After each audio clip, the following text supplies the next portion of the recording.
acceleration that we started talking about, parentheses 4. So what did we talk about last Wednesday? First phase, getting oxygen to our cells. Pulmonary ventilation, all right?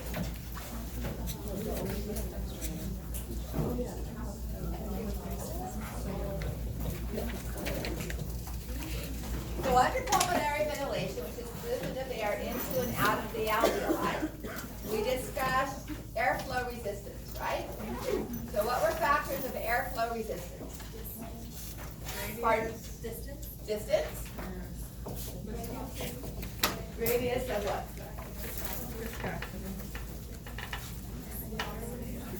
Radius of what? Of the blood vessel? Not the blood vessel.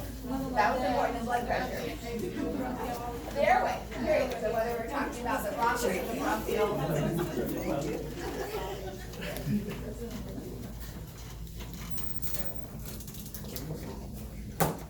and we talked primarily about the bronchioles, right? Because that's where we lacked the cartilage, but we had sufficient numbers for it to be effective. Now, what was the last one? Orange? The sky. So of these three, which one was the most important affecting airflow?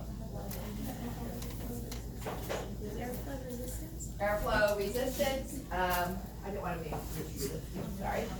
Meant to write. My brain is behind my mouth, words or whatever.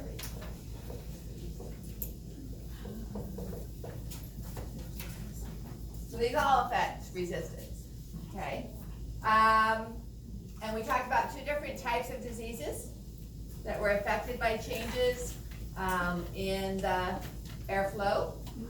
And what were those two different types, classifications of pulmonary diseases? Remember? Obstructive and restrictive.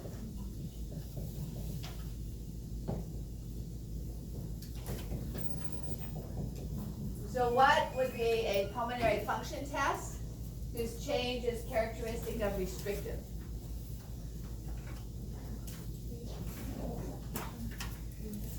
Which of our pulmonary function tests, and there's more than just one, would be characteristic of a restrictive pulmonary disorder?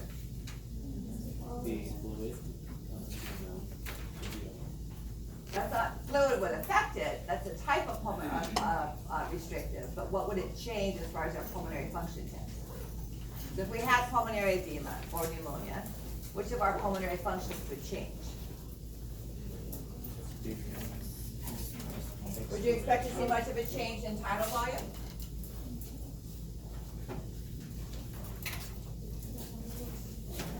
Probably not, because we can always force ourselves to take an average tidal volume of 500. So you're going to move that in and out relatively easily, okay? So restrictive is a change in overall volume of the air that can be taken in. Not necessarily the overall volume of the lung itself, total lung capacity, but it can affect that as well. So we have half of the alveoli, half of each alveolus is filled with fluid, or half the alveoli in the lower portion of the lungs are filled with fluid. We're losing vital capacity, all right? So whether it's forced or just normal, take as long as you want to breathe, vital capacity is going to decrease, okay? What would increase with obstructive? What's the characteristic increase? The characteristic decrease, but what's the characteristic increase for obstructive? Of our normal, regular pulmonary function volumes. Do you have difficulty getting enough air in or getting air out, and therefore difficulty getting enough air in? Is it a volume problem that's changed with restrictive? The airway, primarily the airway, all right? And so with the narrowed airway, the stronger, harder you try to blow air out, the more narrow the airway becomes because you're squeezing it as you're trying to increase the pressure in the air. So for our normal pulmonary function test, because we can't get rid of all that air from a narrowed airway. We see an increase in residual volume, okay? Now, the more specialized pulmonary function test, we're gonna see a decrease in the FE1 ratio, the percentile. So remember I said less than 80% would be considered to be indicative of obstructive pulmonary disease, okay? All right, so once we talked about the difference between pulmonary ventilation and alveolar ventilation. So now we've got the oxygen in the alveolus. The next step is external respiration, okay? So we're gonna look at external respiration tonight. We didn't get to CO2, we got to oxygen. But with the quiz and what we did for the pulmonary function test is I had the students run through a dry run just to get comfortable handling the equipment. And then we're gonna run the test tomorrow night, okay, at the actual lab. So we'll see how it goes with our schedule, okay? So I'm gonna erase this and let's take a look back at the alveolus. We're gonna take a look at the, I've mentioned it before, we're gonna take a look at something called the respiratory membrane. Now we've talked about respiratory epithelia. What's our respiratory epithelia? Not simple squamous, no. The transitional epithelium is characteristic of the urinary system. What's the epithelia that's characteristic of the respiratory system? Yes, pseudostratified columnar cilia. So that's the respiratory epithelium. It's not a histological name. The histology name is the description of the layers and a description of the cells. So that's the pseudostratified columnar. Respiratory membrane is a sandwich, okay, of two epithelia and the connective tissue in between, across which oxygen has to cross to move from the alveolus to the capillary blood, and CO2 has to cross in the opposite direction, okay? So in this unit, when we get to the urinary system, we're going to talk about a filtration membrane, which is another sandwich between the capillary and the tubular structures of the kidney for filtration. So up here is our respiratory membrane. It's not a true membrane in our classification of membrane in Bio 430, which was an epithelium and loose connective tissue, because we have two epithelia that are involved here. So we have the epithelium of the alveolus, and most of the surface area is by what type of epithelial cell? It's not the most numerous cell, but it provides the greatest amount of surface area. Type 1, okay?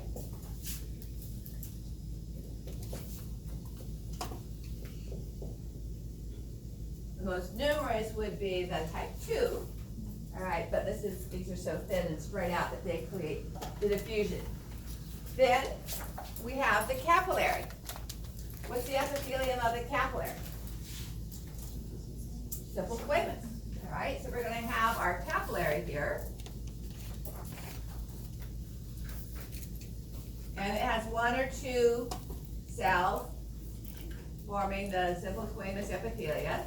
Notice the nucleus is not close to the respiratory membrane. It would be interfering in our diffusion if we had this big protein-bound membrane sac of the nuclear material in line with our diffusion, all right? So it's going to be off to one side and not associated with that.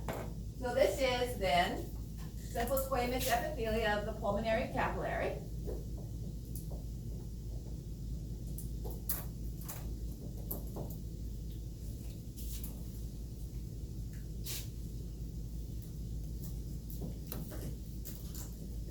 And this is type 1 alveolar, which is another name for the simple squamous epithelia of the alveolus.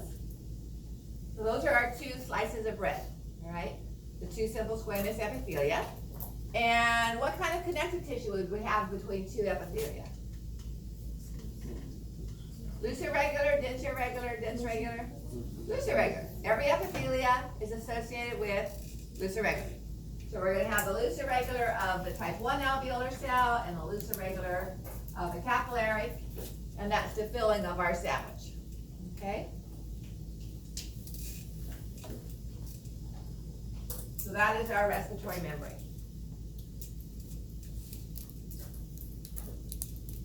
So if we draw a red blood cell in our simple squamous capillary, remember capillaries are just large enough for red blood cells to move in single file. And then we have the fluid of the blood, which is our plasma, okay? Oxygen is transported by both of those components, by the hemoglobin of the red blood cell and dissolved within the fluid. Okay? Now, before we move forward and look at that, what would be the respiratory membrane for gas exchange in the fetus? Thinking back to our first unit, all right? Is there a simple squamous epithelia for the maternal capillaries in the uterus that are associated with the placenta? Remember when we drew a diagram of the chorionic villi and we had the surface of the chorionic villus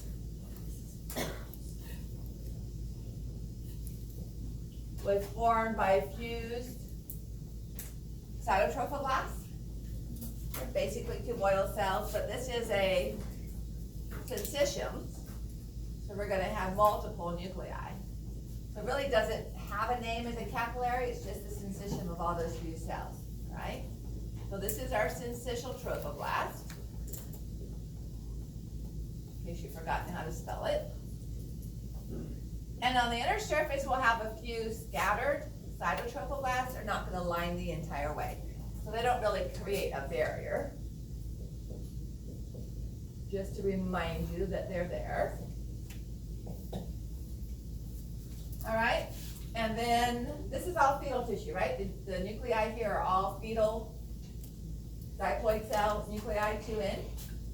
So then we're going to have a capillary, simple squamous epithelium of the fetal capillary, and it's going to have a red blood cell, fetal red blood cell. And this would be simple squamous epithelia. Not inside the fetus itself, but out in the placenta. These are the little rootlets, all right, the chorionic villi. I said look like if you were to pull a small plant out of loose soil and wash off the little rootlets, that's what it would look like, okay? All right, so out here's the maternal blood. Is there a maternal simple squamous capillary wall in the way? No. There is in certain animals like horses, all right?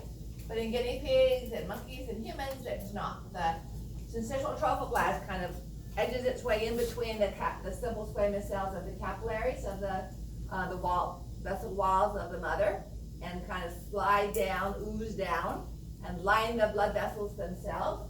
And so maternal blood, the fluid of the maternal blood, is in direct contact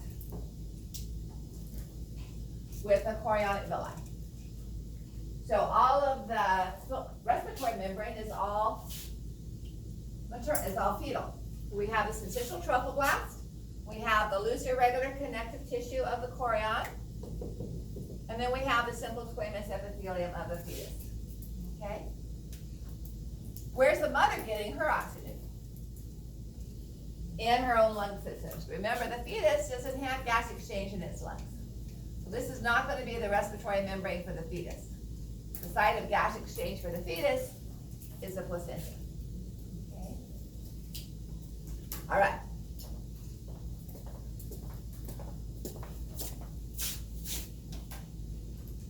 So question number 1,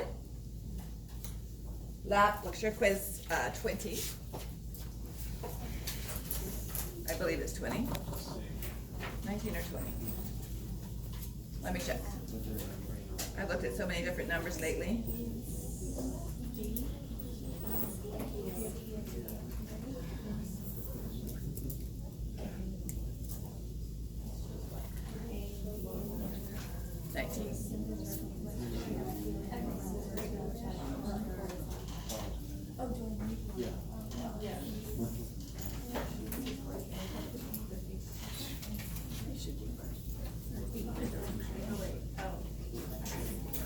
So this is a mark all that apply, and the answer's up on the board.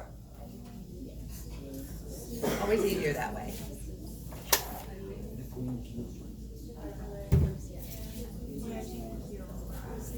At least drawings of the answers. Don't have everything labeled up on the board, but everything's drawn.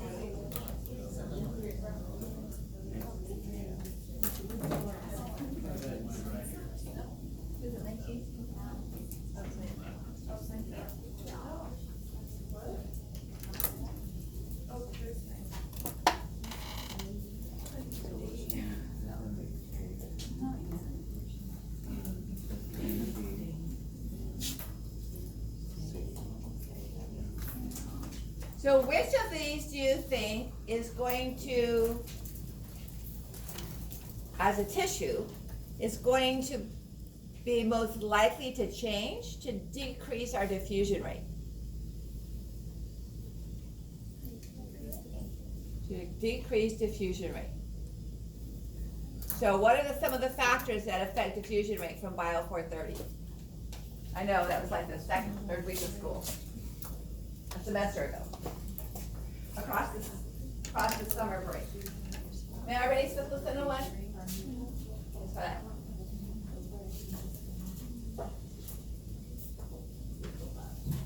All right, so not considering this, just factors that affect simple diffusion.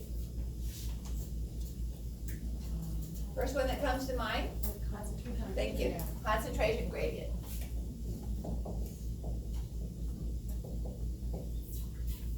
Always choose the wrong one here.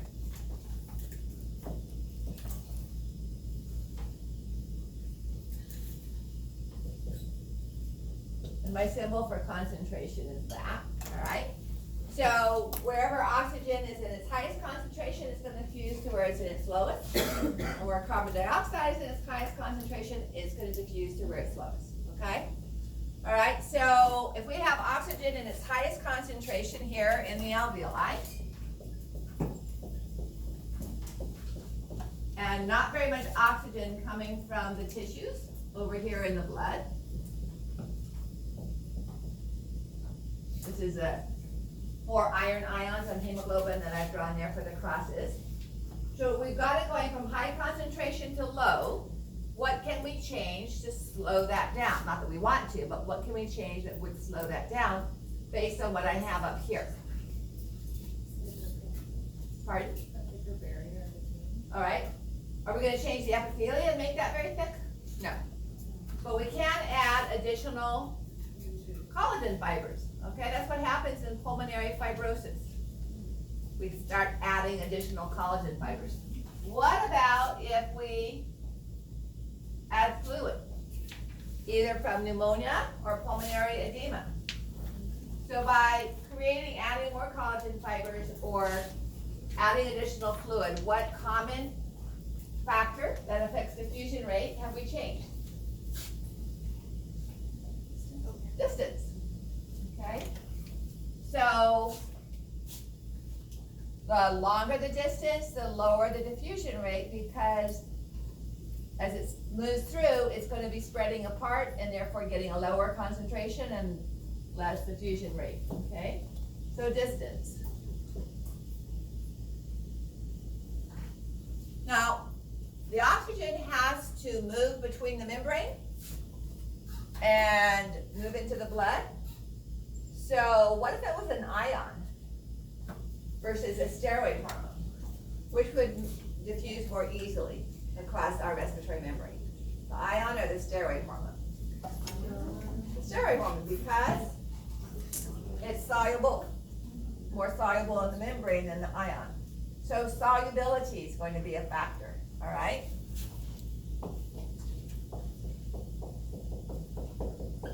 Solubility in the membrane as well as solubility in the fluid that we're looking at. All right, so here's some of the things we're going to look at. So we have already talked about the partial pressure solubility is our concentration gradient, okay? And the solubility in the fluid as well as across the plasma membrane. The respiratory membrane thickness.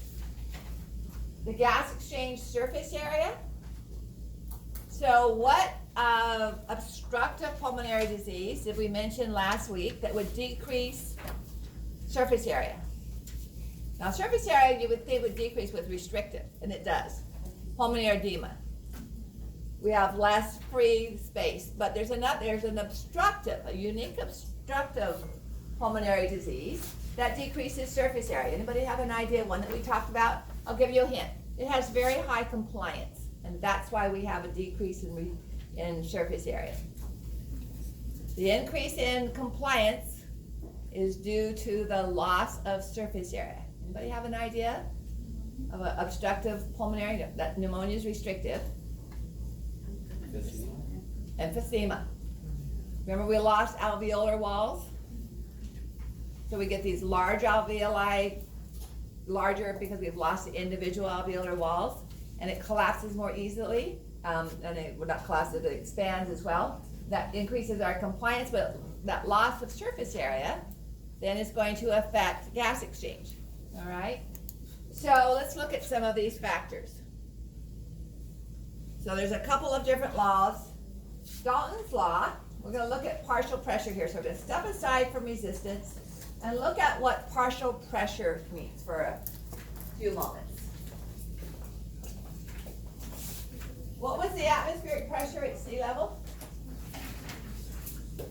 Anybody remember the number? 760 millimeters of mercury.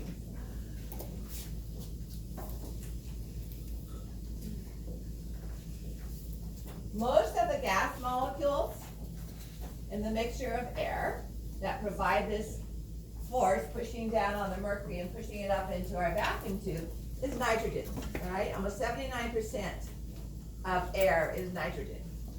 Almost 21% is oxygen when we round it up, 20.9%. We have carbon dioxide and hydrogens and other components in there, all right?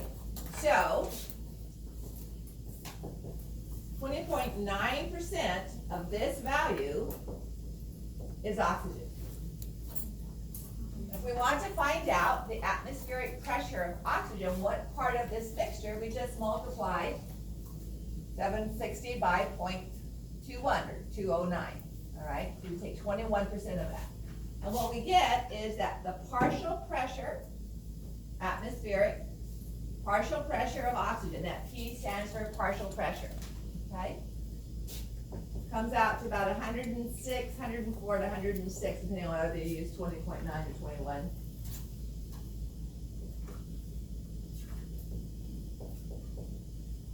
Right, I'm too low, 760. I'm looking at alveolar air in my mind. So it's 159 point something, but this is 160 millimeters of mercury. So that's the partial pressure of air that is due to oxygen, because air is a mixture. Now, if we wanted to find out the partial pressure of nitrogen, we would multiply that by 0.78 or 0.79, or whatever other gas we're talking about, okay? So, the total pressure of a mixture of gases is equal to the sum of each component, its pressure. In the reverse, the partial pressure of a particular gas is equal to its proportion of the overall partial pressure. So we see that we can add up all the partial pressures, or we can divide to get the partial pressure of oxygen. Now, so there's the 160, all right, that's due to oxygen. The 593 would be due to nitrogen. Here it has it at 78% or whatever. So let's say, remember, does this look familiar? That tray of mercury that we placed on the sand or took up the mountain in our vacuum tube. So what's moving up in here are all the gases, including oxygen. Okay, so if we take this tray up to 12,000 feet, what's going to happen to our atmospheric pressure? It's going to drop. Okay, and what does that mean? What are we saying? Is it still air? Yeah, we just have fewer molecules. Okay. So, using Dalton's law, if atmospheric pressure at sea level is 760 millimeters of mercury, the oxygen molecules form approximately 160 millimeters of mercury of their own pressure. At an elevation of 12,000 feet, overall atmospheric pressure is about 500. So it drops from 760 to 500 millimeters of mercury. We have that fewer numbers of molecules. What would be the proportion of the air that is oxygen?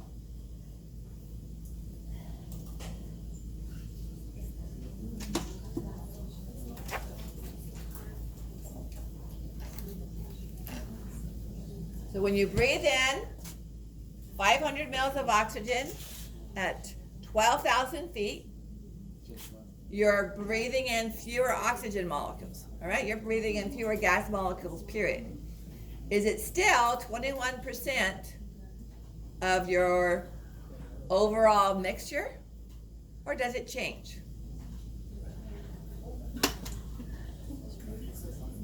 So I'm asking you something I haven't told you the answer to. Just want you to think about it.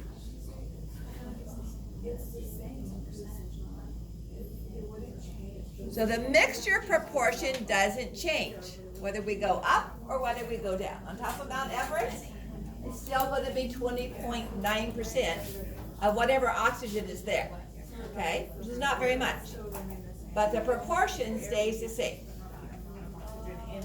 So 21% of air at sea level is 21% of air at 20,000 feet, okay? It's just the atmospheric pressure itself is dropped, so the 21% is less. So the air is like kind of way on top. Yeah, it's still a mixture. So with an atmospheric pressure of 500, I worked it out last night, our PO2, 20.9% of this is about 104 instead of 160. That's before we even breathe it in, okay?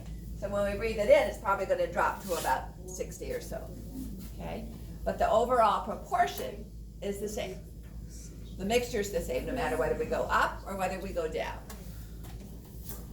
All right, so then Dalton's law was the proportion, all right? Whatever the mixture is, the sum total of the atmospheric pressure or whatever pressure we're talking about is the sum total of each of the gases in that mixture.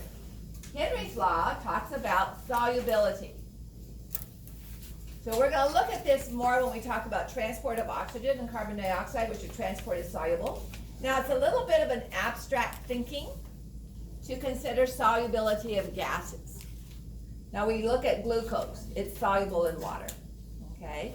Even though it's a nonpolar covalent molecule, it's not polar covalent like salt is, but they're both soluble. That's because water molecules stick to the glucose and hydrate it, so it's kind of a weird chemistry there.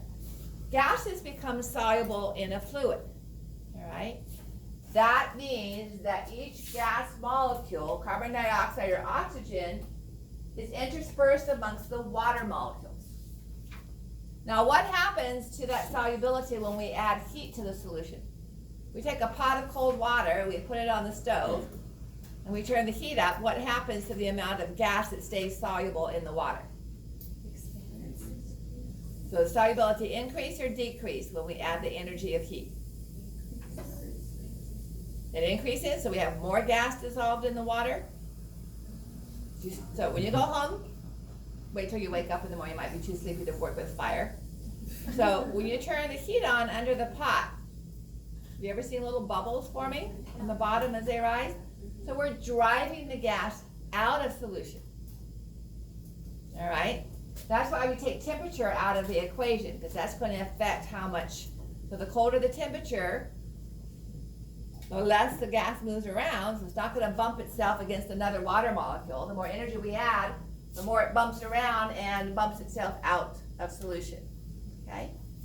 So this is why if you're a scuba diver, all right, and you're breathing air under pressure, then you have a greater amount of dissolved oxygen and nitrogen and other gases, because the scuba tanks are compressed air, they're not compressed oxygen typically. There's special kinds of scuba diving where it's a rich mixture, but so what we're doing with higher pressure is we're pushing more air into the fluid of the blood, which is why if you're below, anybody know what 1 atmosphere is in the water? If you go below the surface of the ocean, 33 feet. If you dive deeper than 33 feet, you have gone 1 atmosphere. longer than that for elevation above ground, but water has mass, okay? So that's why you can move up and down in your diving between the surface and 33 feet and not worry about decompression time. But if you go below 33 feet, you have to start counting how long you stay below that, because you're getting all of this increased amount of gases dissolved in your tissue fluid as well as in your plasma. And so you have to add that kind of time for your tissues to equilibrate. And as you move up from depths up to closer to the surface, with less pressure around you, the reverse occurs. This gas that's been dissolved in the fluid is going to start coming out of solution. You want to be able to breathe it off. You want it to be able to move out of the blood into your lungs and the bubbles rising to the surface. You don't want to come up so fast that these bubbles, you can't breathe them off fast enough and they end up in your joint solutions. You end up with air embolisms and stuff like that, okay, if you allow that pressure to decrease too rapidly. So here's showing the effect of temperature. So as we increase water temperature, what's happening to solubility? It's decreased, okay? Now, I don't know, Lauren, if you had frozen little fancy ice cubes with flowers in them at your showers or anything, but this can be done. You can put nasturtiums or pansies or violets or whatever. But if you just take water out of the tap and make ice cubes, it's pretty cloudy. That's because of all the dissolved air, okay? So if you want clear ice cubes, what do? You boil it. Of course, that's going to cook the flour, so I haven't quite figured the steps on that, all right? So that dries the gases out, and you get a clearer ice. We'll come back to these. So which of the following regions of water would have a greater amount of biomass? The South China Sea, which is what surrounded the Philippines when I was growing up there. You could put in the Caribbean, okay? We have this funny story about my mom. She went to climb Mount Mayon, which is a perfectly shaped, at the time, inactive volcano with a friend of ours, and the driver had taken a taxi. So she looks out over, Philippines is made up of hundreds of thousands of islands, okay? So she looks out across the beach into the water and says, well, what's the name of that body of water? South China Sea. They go around the other side of the island. Well, what's the name of that body of water? It's still the South China Sea. If you've ever been to the scientific, what's it called, in San Francisco, the Academy, California, whatever Academy, they have a whole area, at least when I was there 10 years ago, they had a whole area devoted to the shells and the corals and the fish of the Philippines, okay? So, which is going to have a greater biomass, the South China Sea or the Arctic Ocean?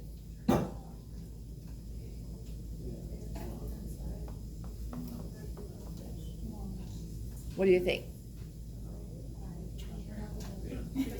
Huh? Air would stay inside the water so the fish could breathe because it's colder there.